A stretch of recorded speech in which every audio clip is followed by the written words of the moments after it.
गुरु महाराज के चरणों में मेरा कोटि कोटि सादर जय गुरुदेव। सभी सत्संगी भाइयों और बहनों सभी को मेरा प्यार भरा सादर जय गुरुदेव।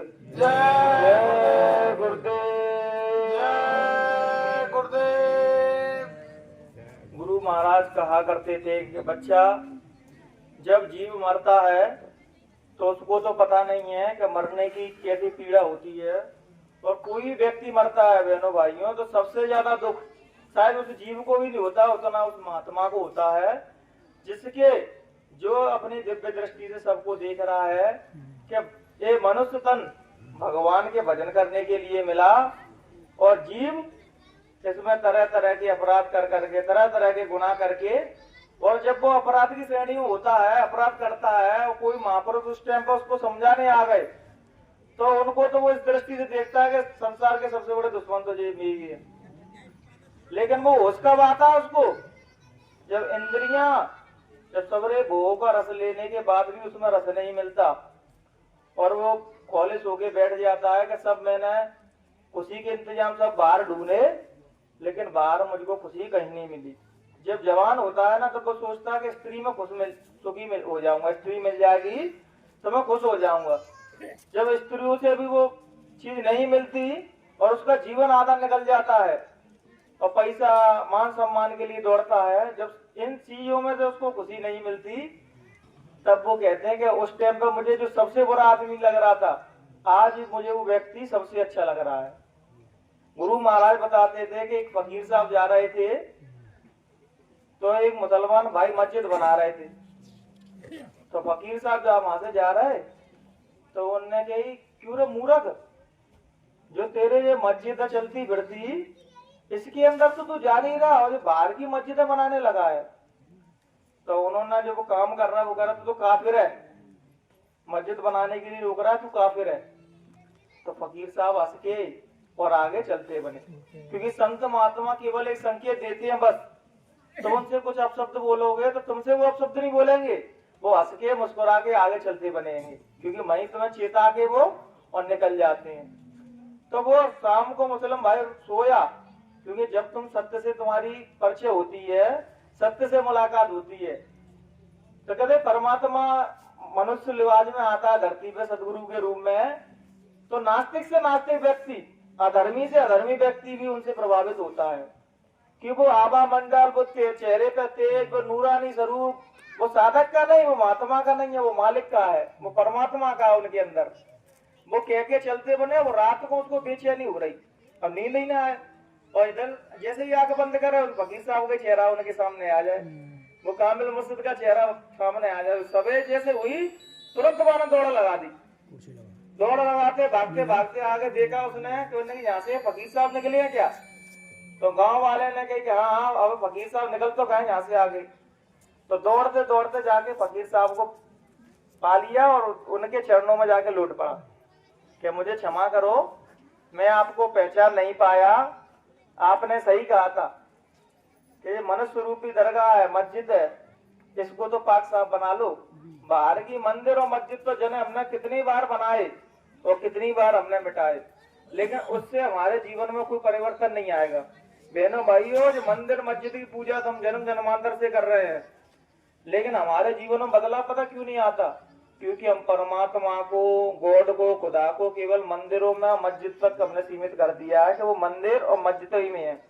तुम नदी में डूब रहे होंगे बहनों भाइयों, तो महात्मा बचाने ही नहीं आएगा वो, क्योंकि तुमने तो परमात्मा को सीमित दायरे में बांध दिया ना कि मंदिर में बैठे हैं और मस्जिद में बैठे हैं। और कईयों तो गुरु महाराज को भी मानते हैं, गुरु महाराज तो केवल मथुरा आश्रम में रहते हैं बस।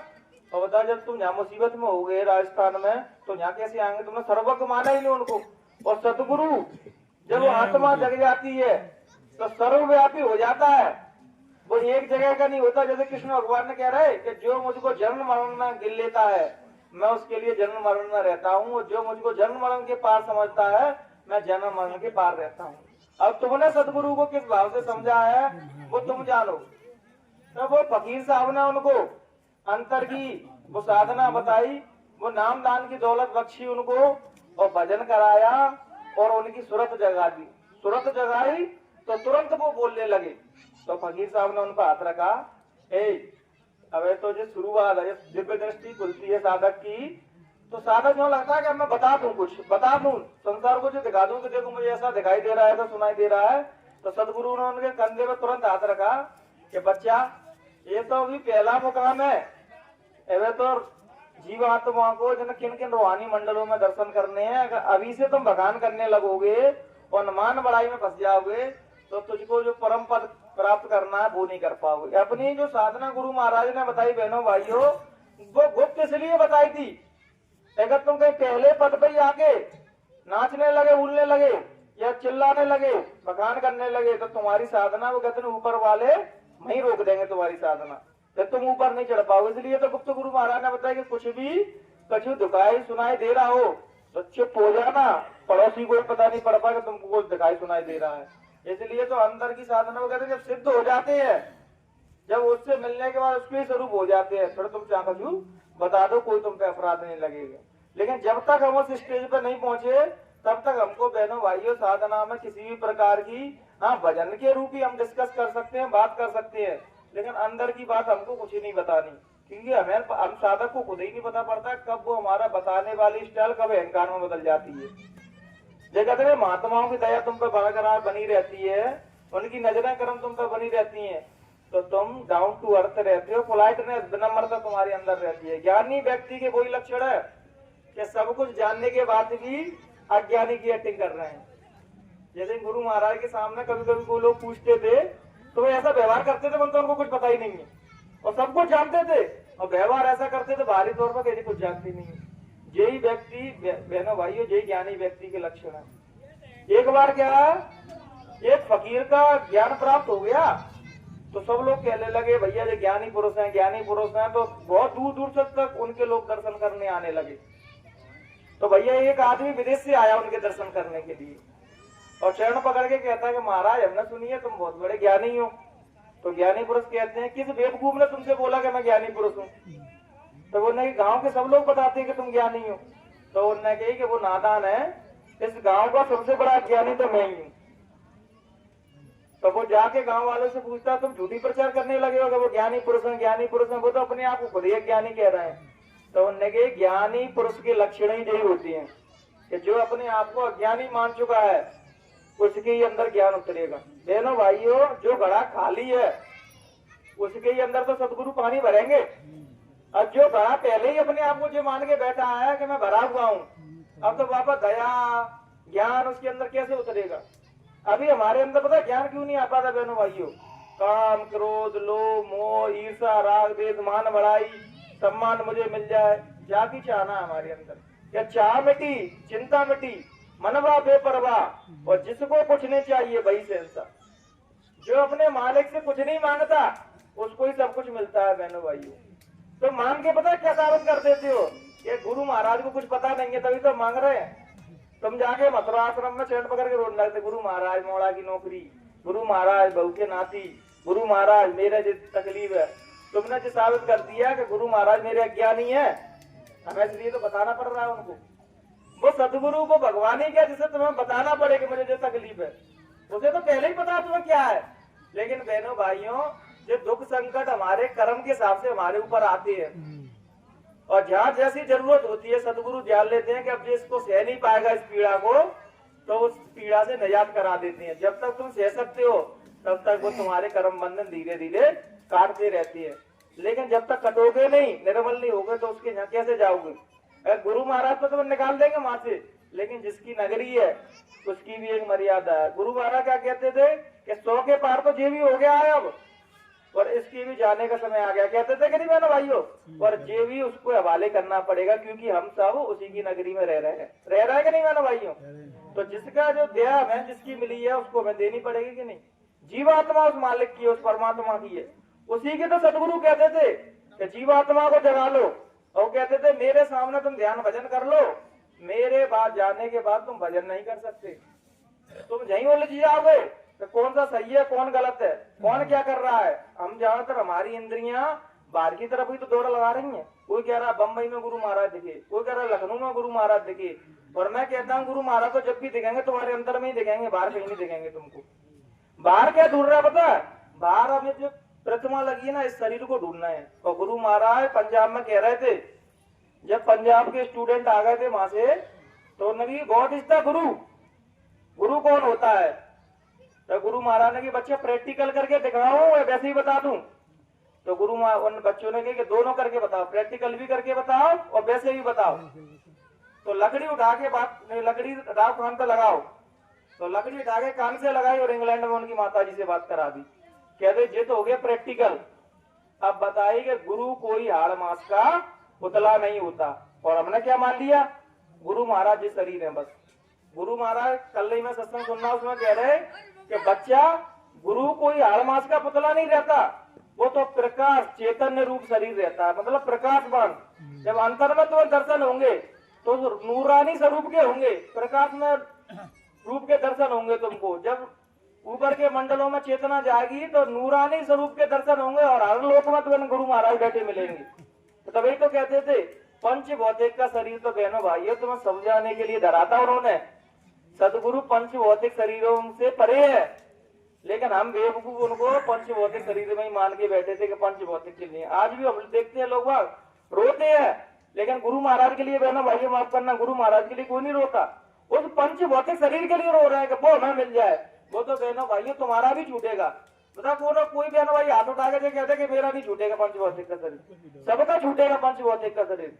लेकिन तुम शरीर हो तब, तुम तो आत्मा हो, लेकिन तुम काम क्रोध लोभ मोह इनके राग देश के कारण, इनको अपना मानने के कारण तुम अपनी आत्मा के दर्शन नहीं कर पा रहे। हमारी जो मन बुद्धि है बहनों भाइयों, तो हमारा जो मन है ना, वो हमारा गलत काम कर करके हमारे जीव आत्मा को भी दूषित कर देता है।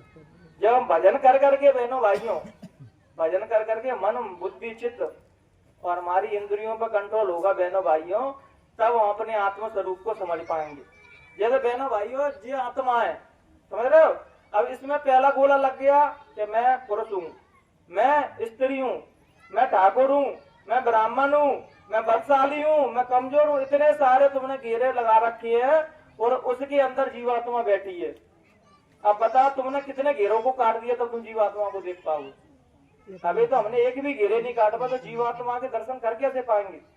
जैसे नानक जी कहते नहीं थे कि परमात्मा तुम्हारे अंदर है, परमात्मा जब भी तुम्हें मिलेगा वो तुम्हारे अंदर ही मिलेगा।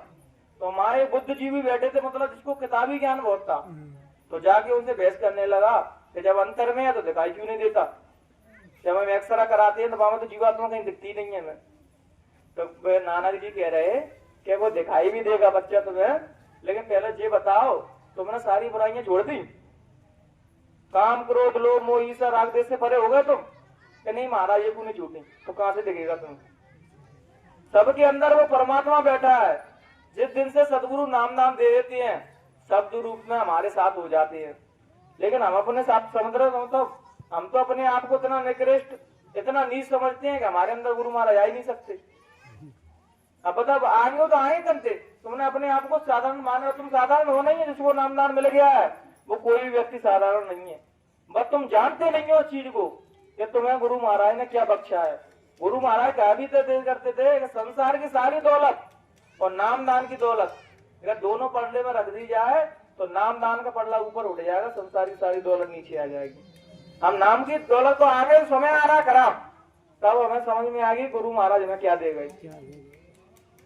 खराब समय में तो हम महात्माओं की कदर करते हैं। अभी अपन गुरु महाराज के प्रचार कर रहे थे तो भोग वासना में लोग इतने लिप्त है तो उन्हें कुछ दिखाई सुनाई नहीं देता। जैसे कोरोना आया तो तुम बाबा जय गुरुदेव को सत्संग कहीं भी देख रहे तुरंत लोगों घेर लेते थे उनको, अरे बताइए बताइए गुरु महाराज के खिलाफ। और जैसे वो कोरोना गया तो फिर भाई मुंह ममता में लिप्त है। ऐसे ही हम जब सदगुरु हमारे सामने आए दर्शन करते थे तो ऐसा लगता था मानो अंदर की सारी मलिनता धुल गई हो, मन निर्मल हो जाता। आंसुओं के द्वारा उनके दर्शन करते थे, आंसू बहते थे तो ऐसा लगता अंतःकरण शुद्ध हो गया। और जैसे ही गुरु महाराज अपने यहाँ से चले गए तो तुरंत फिर माया में लिप्त हो गए। तो माया के पर्दे को बहनों भाइयों जब भजन ध्यान साधना करेंगे तब जो माया के पर्दे हटेंगे। ये परमात्मा की माया ऐसी है, अगर तुम ध्यान भजन साधना नहीं करोगे तो तुम अपने आप को नहीं जान सकते। गुरु महाराज कहते हैं कि गुरु शिष्य का रिश्ता बहनों भाइयों बच्चे बच्चियों तब तक है जब तक तुम्हारी जीवात्मा जगी नहीं और परमात्मा से मिली नहीं। परमात्मा से मिलने के बाद तुम में और मुझ में कोई भेद नहीं बचेगा। मैं हूं और तुम एक ही है। अलग कब तक हो, क्योंकि मैंने जान लिया और तुमने अभी जाना नहीं। कृष्ण भगवान गीता में यही कह रहे हैं अर्जुन से कि तू अपने आत्म स्वरूप को पहचान। तू शरीर नहीं है, जिनको तू मार रहा है वो भी शरीर नहीं है, सब आत्मा है। लेकिन तुझको तू यही मान के बैठा कि मैं शरीर हूं अभी। और हम जानता 90% लोग अपने आप को शरीर मान के चलते हैं। शरीर पर कुछ कष्ट पड़ा वो सोचता आत्मा पर कष्ट पड़ रहा है। आत्मा पर बहनों भाइयों कुछ कष्ट नहीं पड़ेगा। जब तुम्हें कैंसर हो जाएगा, शरीर छूटेगा बहनों भाइयों तुम्हें, और शरीर छूट के जीवात्मा बांध कर खड़ी हो जाएगी, तो तुम कहे तो सड़ा गला शरीर तो जिड़ला है।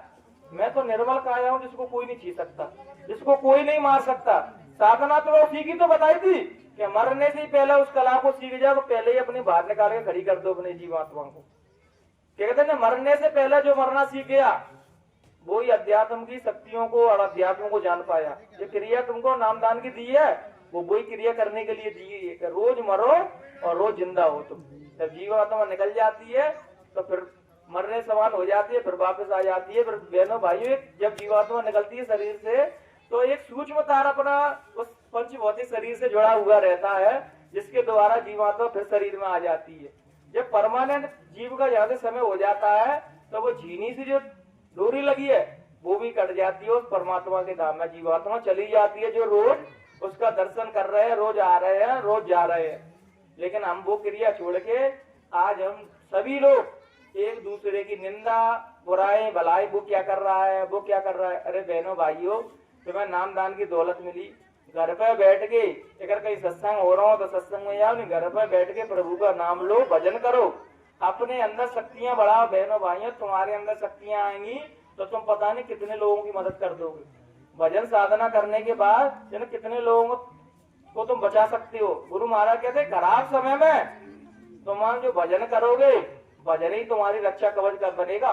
कुछ बेवकूफ लोग तो क्या समझते हैं कि मैं कितने भी खोटे कर्म करूं, कैसे भी खराब कर्म करूं, लेकिन गुरु महाराज मुझे बचा लेंगे। ऐसी गलत फहमी में कितने सत्संग विचारे चले गए, क्योंकि उन्होंने अपने खोटे कर्म ने सुधार कर क्या सोच रहे हैं हम चांका क्यों करें, उनके सीधे चांका क्यों करें। गुरु महाराज तुम्हें संभाल करेंगे, गुरु महाराज जीवात्मा की संभाल करेंगे तुम्हारी की। जीवात्मा निकल जाएगी 84 लाख योनियों से बचा के तुम्हें दोबारा मनुष्य शरीर दिलवा दिया जाएगा। लेकिन बगैर भजन के तुम यहाँ से नहीं निकल पाओगे बहनों भाइयों, क्योंकि ये काल का लोग है और वो जब तक वो अपनी दौलत नहीं ले लेगा तब तक यहाँ से निकलने नहीं देगा तुम्हें। तभी तो कहते थे गृहस्थ आश्रम वालों के लिए 1 घंटा सुबह और 1 घंटा शाम को, और जो गृहस्थ आश्रम में नहीं है वो चाहे जितना भजन करें, उनके लिए कोई रोक टोक नहीं है। लेकिन हम 1 घंटा भी नहीं कर पा रहे तो बताओ हमसे नालायक कौन होगा। हम 1 घंटे भजन नहीं कर पा रहे, हम संसार के काम में बहनों भाइयों कोई बुराई करने आ जाए, कोई राजनीति की बात करने आ जाए तो 4 घंटा नॉन स्टॉप बगैर पानी के बतलावेंगे 4 घंटा बातें, और तुम कंटिन्यू 2 घंटा भजन पे नहीं बैठोगे। ये मन का स्वभाव है। मन चाहता है कि तुम फालतू के काम करो तो वो तो रोकेगा नहीं, ना तो तुम थकान होगी, ना नींद आएगी, ना प्यास लगेगी, कुछ नहीं लगेगा। और जैसे ही तुम भजन पे बैठे, अब तुम क्या है, अब मन की क्रिया से दूर हट रहे हो, अब मन के धीरे धीरे विजय प्राप्त कर रहे हो। इसलिए मन पूरा जोर लगाता है कि तुम भजन पे ना बैठो। बहुत से लोग मुझे शिकायत आती है भजन पे बैठती नींद आने लगती है, उबासियां आने लगती है, थकान होने लगती है, मतलब सो जाओ। वो तुम्हारा मन तुमसे चालाकी करता है। शुरू के 45 मिनट तुम्हें ऐसा लगेगा कि थकान हो रही है, नींद आ रही है, जैसे जैसे अंतर में रस मिलने लगेगा। कहते हैं जब सेहत की मिठास अंदर अंदर आने लगती ना, फिर साधक सोचता है बैठे ही रहो, बैठे ही रहो। और जब तक तुम्हें अंतर में कुछ नहीं मिल रहा तो तुम्हें बोरियत लगेगा, क्या साधना बताइए गुरु महाराज ने। इसलिए बहनों भाइयों, अपने अंदर में जाओ, जो कुछ मिलेगा तुम्हें, और जे प्रतिमा लगी है ये भी तुम्हें अंतर में ही दिखेंगे, बाहर नहीं दिखेंगे कहीं। बाहर तो बहनों भाइयों तो नाम दान देने के लिए कोई सदगुरु पंच भौतिक शरीर में आता है, और वो शरीर नहीं है, वो प्रकाश है। और वो जब अंतर में अपने दिखता है अंधेरा और फिर उजेला, पहला काला बिंदु दिखेगा फिर सफेद बिंदु दिखेगा। सफेद बिंदु मतलब क्या है बहनों भाइयों, क्या ज्ञान की बात है, मार्ग पे चल पड़े। तभी तो कहते हैं जो भजन साधना करता हो, जिनकी जीवात्मा मुखमंडल के द्वार पे आ जाती है बहनों भाइयों, तो तुमने देखा होगा साधकों को, सन्यासियों को, तो उनके चेहरे पे तेज होता है। तो चेहरे पे तेज बहनों भाइयों, उनकी जीवात्मा नीचे के द्वारों को छोड़ के अब ऊपर के द्वार पे आ गई। वो जीवात्मा का तेज है, वो उनका नहीं है। और तुमने देखा होगा जो जीवात्मा या तो ज्ञानी व्यक्तियों के इस मुंह के द्वार से जीवात्मा निकलती है जब वो मरती हैं। जो कोटे कर्म कुकर्म करते हैं उनके लेटरिन बाथरूम की रास्ता से प्राण निकलते हैं। और ऐसे ही नहीं मर जाता जी बहनों भाइयों, जितने खराब कर्म होंगे उतने जीवन जीने में समस्या होगी व्यक्तियों। जितने उच्च कर्म होंगे बहनों भाइयों तो यहाँ भौतिक सुविधा तुम्हें थोड़ी कम मिल जाएंगी, लेकिन तुम आनंदित हो गए। संत कबीर थे, उनके पास धन इतना कम था कि धन ही कभी कभी ऐसी व्यवस्था आ जाती कि कभी कभी रोटी की व्यवस्था भी नहीं हो पाती, तभी उनके चेहरे की मस्ती और उनके चेहरे का नूर और वो प्रेम पूर्ण व्यवहार कभी उनसे छूटा नहीं था। बहनों भाई एक बार क्या हुआ कि एक बार कबीर साहब के यहाँ संत आ गए बहुत सारे। तो कबीर साहब के यहाँ संत आ गए तो भैया ज्ञानी व्यक्ति तो ज्ञान में मस्त हो जाता है, तो ये ज्ञान चर्चा चलने लगी। तो उनकी पत्नी आगे कान में कहती है ये ज्ञान चर्चा तो बहुत हो गई, अब संत जी आए उन्हें भोजन नहीं कराओगे क्या? तो नहीं जा बनिया से कह देना खुदा कछु भोजन दे दो मैं। तो जाके उनकी पत्नी गई तो उन्होंने तुम तो पहले से बहुत सारा कर्जा है, अब तो उधार हम कैसे दे दे। तो उनकी क्या बनिया की जो दृष्टि थी उनकी पत्नी पे थी कि मैंने के साथ कोई गलत काम कर लूं और पैसे दे दूं। लेकिन जो संत महात्माओं के जो पत्नी हो या संतों से किसी भी रिश्ते से जुड़ा हुआ है तो बहनों भाइयों उनके व्यवहार भी संत जैसे ही होती है। तो वो भूले गए कि ये क्या कह रहा है। उन्हें ठीक है डील पक्की रही, मैं शाम को तुम्हारे यहाँ आ जाऊंगी, लेकिन मुझे अभी सामग्री दे दो, भोजन की सामग्री। तो बढ़िया उन्होंने प्रसन्नता पूर्वक सारी सामग्री ली। और ऐसा नहीं जैसे अपने जीवन में बहनों भाइयों सत्संगी होने के बाद कुछ दुख आ जाए तो अंतर बाहर से नहीं तो अंतर में गुरु महाराज से शिकायत जरूर करेंगे, अरे गुरु महाराज नाम दान ले लो है तो भी जाकर सब लगाए हैं तो दुख आ रहा है हमारे ऊपर, करेंगे कि नहीं बहनों भाइयों। लेकिन जो महापुरुष होते हैं, जो सच्चे उनके प्रेमी होते हैं, वो कभी सदगुरु से शिकायत नहीं करते। वो उसकी पुकार बस एक ही लगी रहती है कि जो तुम करोगे वही मेरे लिए अच्छा होगा, मैं जो भी मांगूंगा वो उल्टा ही मांगूंगा हमेशा, और आप जो दोगे वो हमेशा ऐसा दोगे जो मेरे हित में हो।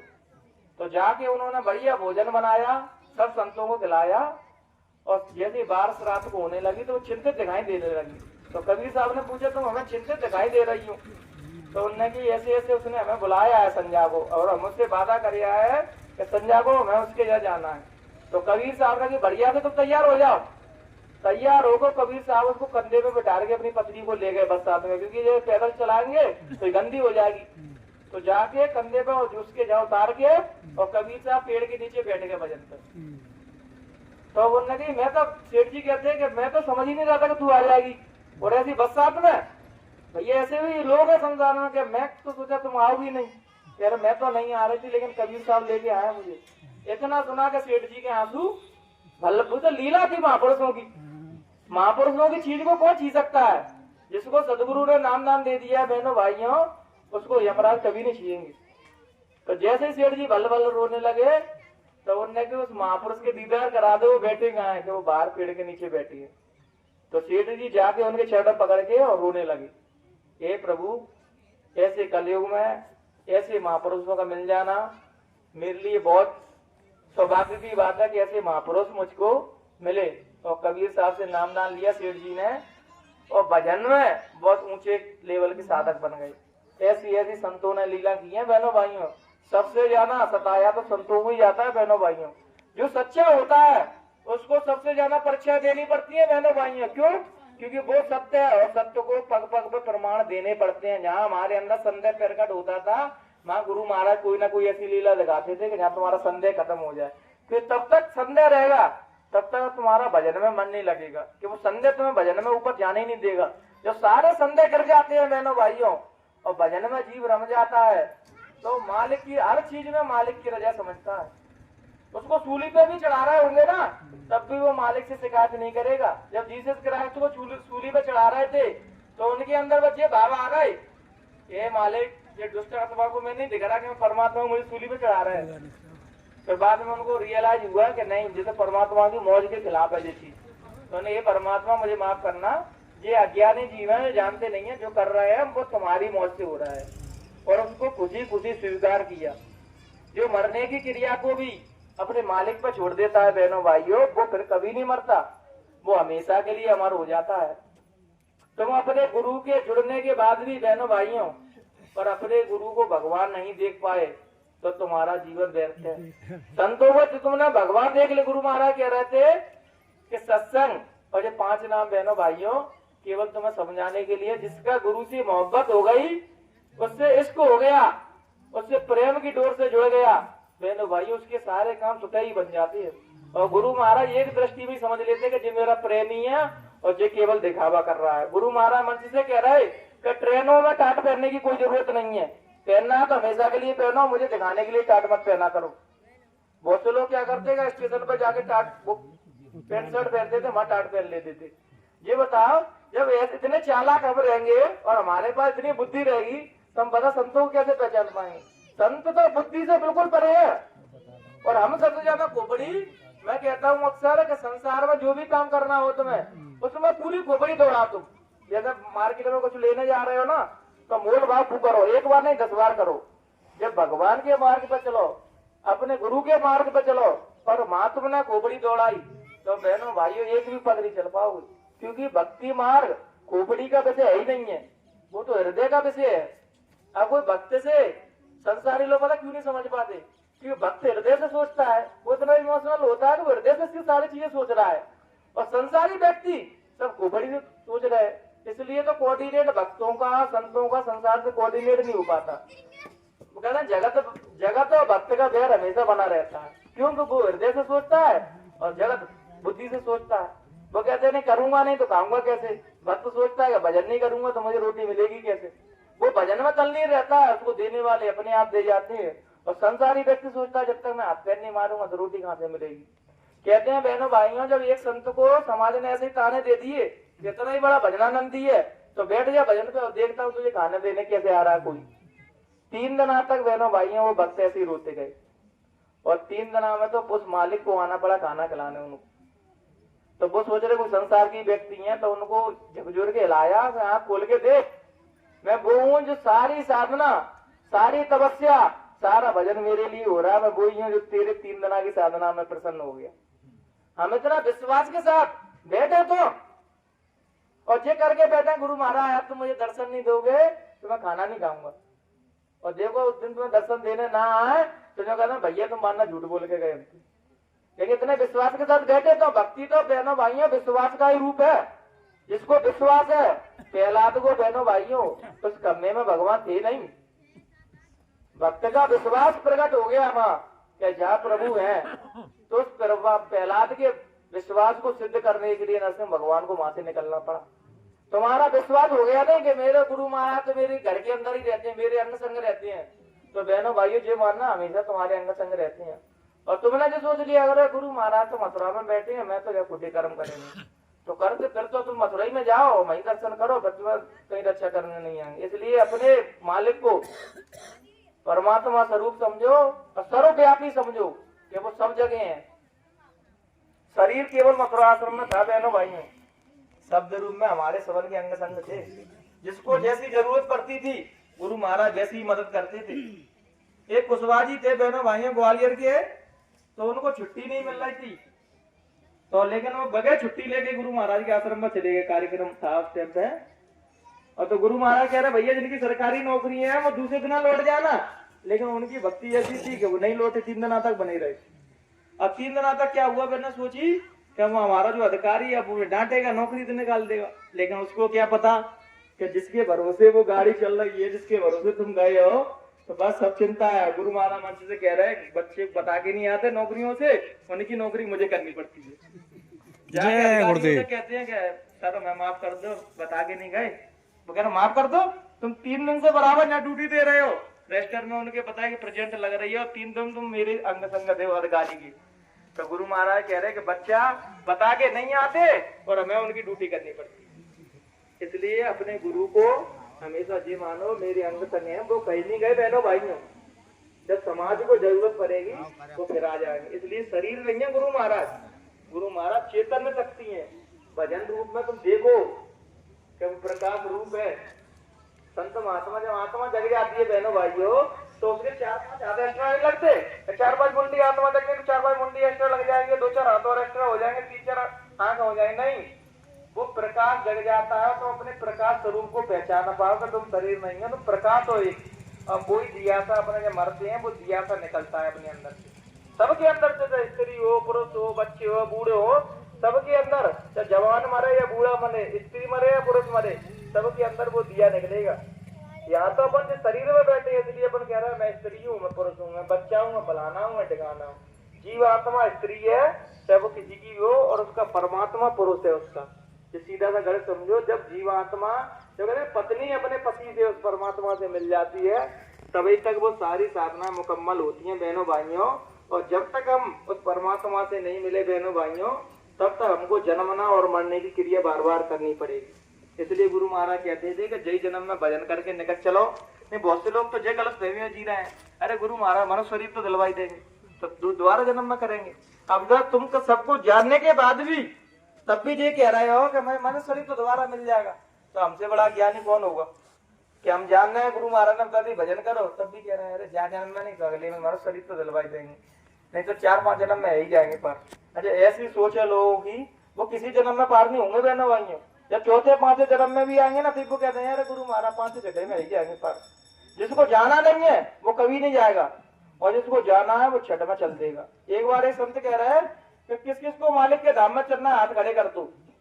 तो सभी ने हाथ खड़े कर दिए, हमें चलना है। वहां एक व्यक्ति था, उसने हाथ खड़े नहीं किए।